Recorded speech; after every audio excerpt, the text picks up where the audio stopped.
she announced. "We're postponing the wedding until you put my name on everything you own." I said, "That's fair." Then I transferred the $15,000 venue deposit into my name for a solo celebration and exposed how my engagement was a PR deal, not a partnership. I've never been the kind of man who argues over money. I grew up watching my parents fight over every dollar until the sound of a calculator meant war. So when I started making real money in my 30s, decent salary, stable investments, small business on the side, I swore I'd never let finances poison my relationships. Then I met Lauren. She was charming in the way ambitious people often are, always smiling, always reaching, always speaking like the room was hers to command. We met at a friend's engagement party. She teased me for drinking whiskey neat and said it made me look like a divorced detective in a midlife crisis. I told her I'd never been married. She laughed and said, "Then you're halfway there." 2 years later, she moved into my house. 4 years later, we were engaged. Our wedding was scheduled for October, a private estate by the lake, $15,000 down, booked 6 months in advance. I'd paid the deposit myself because Lauren had recently taken a break from her job. She said the corporate world drained her creative energy. I didn't mind at first. I was happy to provide while she regrouped. But slowly, I started noticing things. Small things. The way she talked about our house, but never offered to pay utilities. The way her tone changed when we discussed shared accounts. The way she mentioned, too often, that her friends' husbands handled everything financially. I brushed it off. Love, I told myself, wasn't about ledgers or ownership. Until that Saturday morning. It was April. I was mowing the lawn when she stepped outside with her phone in one hand and a carefully neutral look on her face. "Hey," she said, "can we talk about the prenup?" I shut off the mower. "Sure. I don't think it reflects how equal we are," she began, sitting on the porch railing. "You're protecting yourself like I'm some stranger who might take advantage of you." "It's not about that," I said. "It's just protection for both of us." She smiled tightly. "Then you should have no problem putting my name on your house and business account.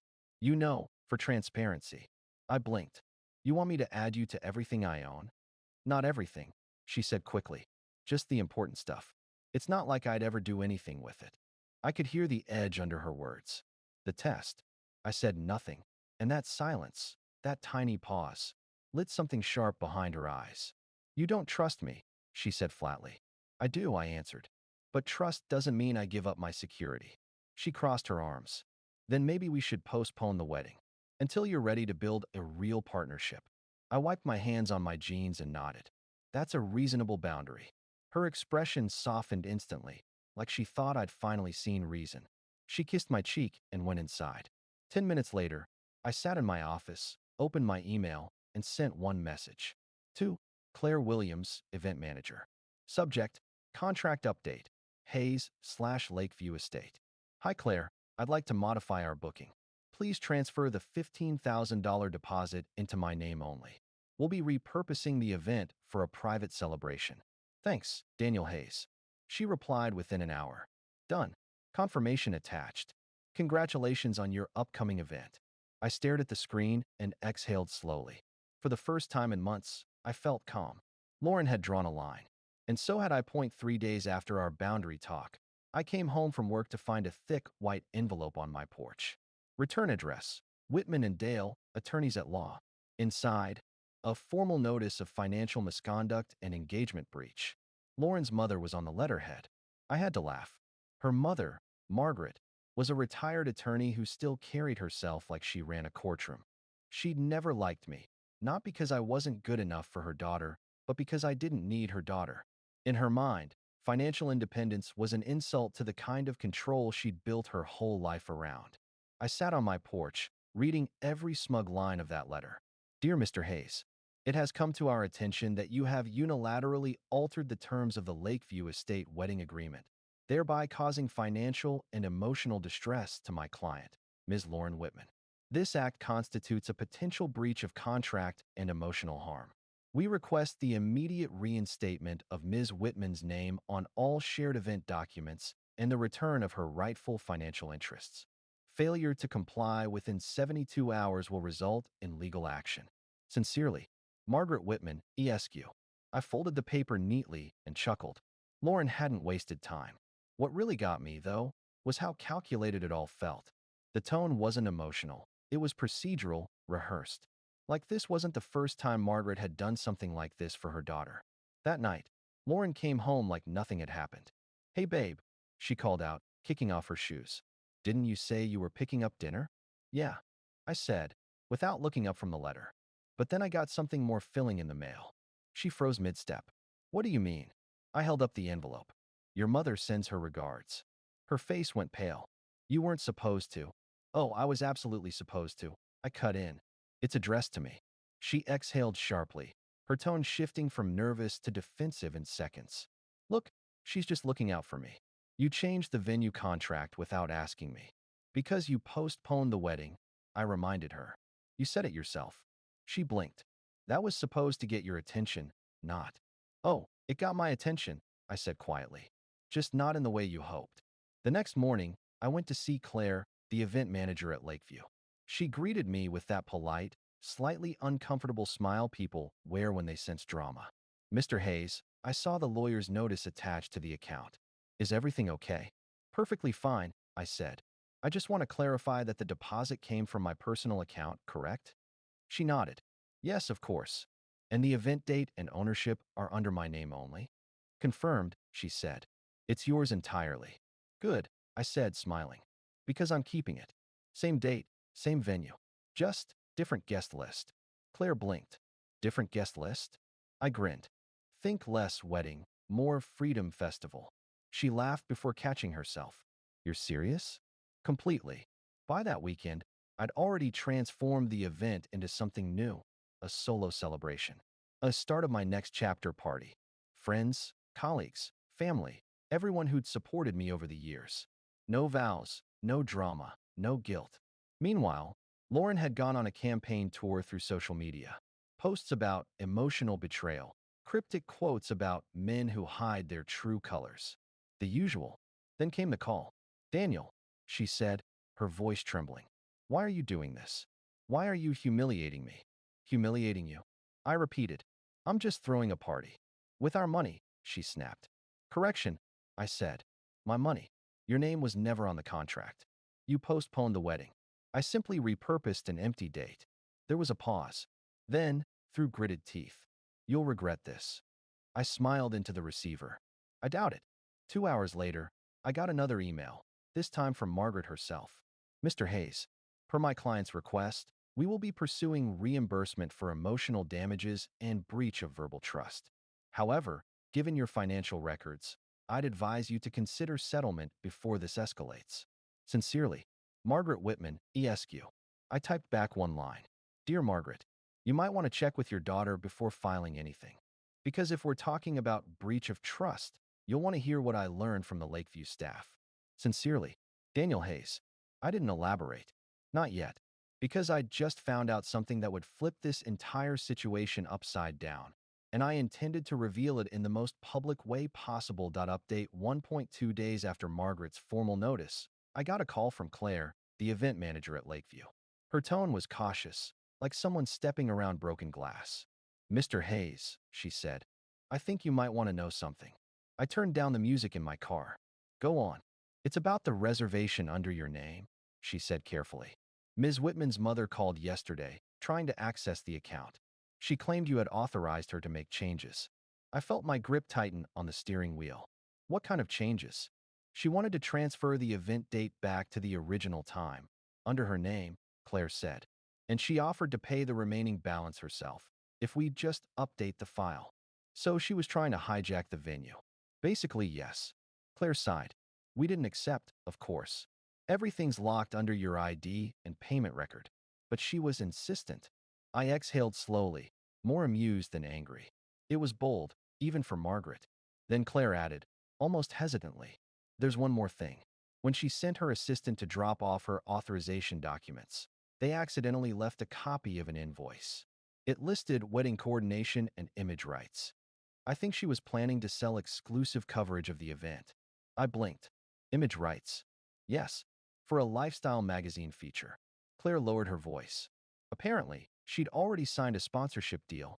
Name of the couple, photos, press access. It was supposed to be part of some society wedding series. It hit me like a cold wave. This wasn't just about control. It was business. The wedding wasn't about love. It was an investment. Margaret's investment in her daughter's public image. And when I'd refused to put Lauren's name on my assets, I hadn't just said no to Lauren. I'd tanked her mother's entire PR deal. I thanked Claire and hung up. For a long time, I just sat in my car, staring at the dashboard.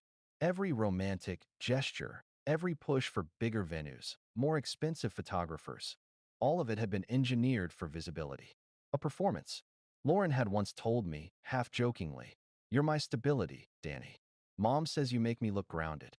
I'd laughed then. Now, it wasn't funny anymore. I wasn't her partner. I was her brand accessory. That night, I called Eli, my best friend since college. He'd been my sounding board through the whole engagement. I told him everything: the lawyer letters, the venue stunt, the sponsorship deal. He whistled low. "Man, that's not a fiancé. That's a business merger gone bad." "Yeah," I said, rubbing my temple. "And I think I know how to end it." Eli laughed. "What? You're going to sue them?" "No," I said. "I'm going to let them walk into their own trap." Over the next few days, I started working quietly. I called Lakeview and confirmed the booking was still mine. Then I requested full recording and photography coverage, public access, open guest list, no secrecy clauses. I invited every mutual friend, colleague, and family member, including Margaret and Lauren. I called it a celebration of new beginnings. The invitation didn't mention a wedding, just a special announcement. And to my mild surprise, both Margaret and Lauren RSVP'd yes. The night of the event, the air was crisp and calm. Lakeview's ballroom looked stunning. Golden lighting, soft music, tables lined with champagne. People arrived expecting either a reconciliation or a scandal. Lauren walked in wearing a silver gown, her mother close behind in her signature pearls and superiority. Lauren smiled tightly when she saw me. "You look good, Danny." "Thanks," I said. "Glad you could make it." Margaret glanced around. "So what exactly is this event, Daniel? A petty display? A public tantrum?" I smiled. "Something like that." She scoffed. "Well, you certainly have the audience for it." "Good," I said softly. That was the point. I stepped up to the microphone. The room quieted. "Thank you all for coming tonight," I began. "I know this was originally supposed to be a wedding, but life changes, doesn't it? And sometimes what looks like a loss turns out to be a very expensive lesson." There were polite chuckles. Lauren shifted uncomfortably. "I learned recently," I continued, "that not every engagement is about love. Sometimes it's about leverage. Sometimes it's about contracts, clauses, and," I turned toward Margaret, "exclusive image rights for lifestyle magazines." The crowd murmured. Margaret froze, her jaw tightening. Lauren's face went white. I found out that my wedding was never ours. It was a PR investment, funded by me, branded by others, and nearly stolen through a lawyer's letterhead. Margaret hissed, "Daniel, stop this." "Oh, I'm just getting started," I said. From the side of the stage, Claire stepped forward, holding the forgotten invoice. I held it up. "This, for those wondering, is the document proving the Whitman family was monetizing the wedding before it even happened. Signed 3 weeks before we got engaged." Gasps rippled through the room. Lauren took a step forward. "Danny, that's not." "It's your signature," I said, my voice calm. "You knew?" Her lips parted, but no words came. I nodded. "So tonight, this isn't a wedding. It's a celebration of honesty and independence." Then I smiled, raising my glass. "To new beginnings, mine." Applause broke out. Some awkward, some sincere. Margaret grabbed Lauren's arm and stormed out. I didn't follow. That night, when the last guest left, I stood on the balcony overlooking the lake. Eli walked up beside me, laughing softly. "You really threw a party to nuke an engagement." "Not to nuke it," I said, watching the water. "To bury it properly." He nodded.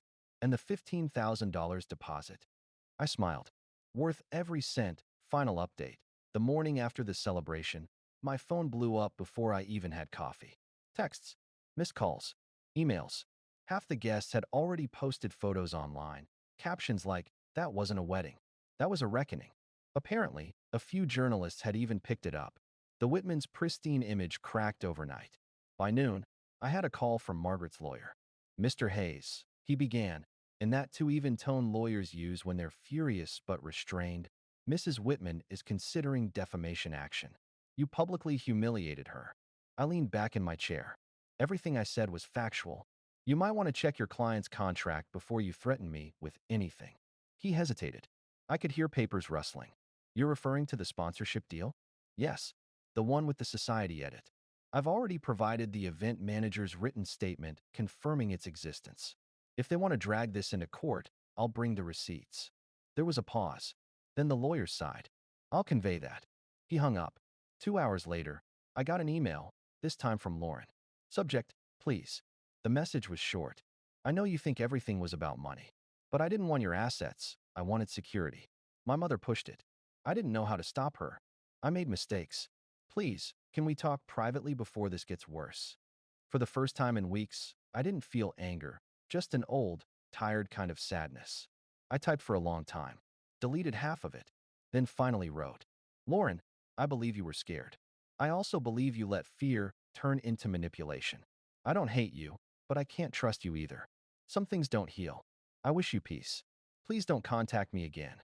I hit send, and it was done. The next few weeks were quiet. I went back to work, spent time with Eli and his family, started running again. Every so often, a new headline popped up, Whitman family retreats from public eye after wedding scandal. Apparently, Margaret's sponsorship partner had backed out, citing reputational concerns. Lauren's social media went dark. Last I heard, she'd moved to another city, teaching part-time art classes. And me? I started sleeping better than I had in years. But peace has its own weird silence. For a while, I'd wake up expecting confrontation, another email, another demand letter. Nothing came. That's when the real reflection began.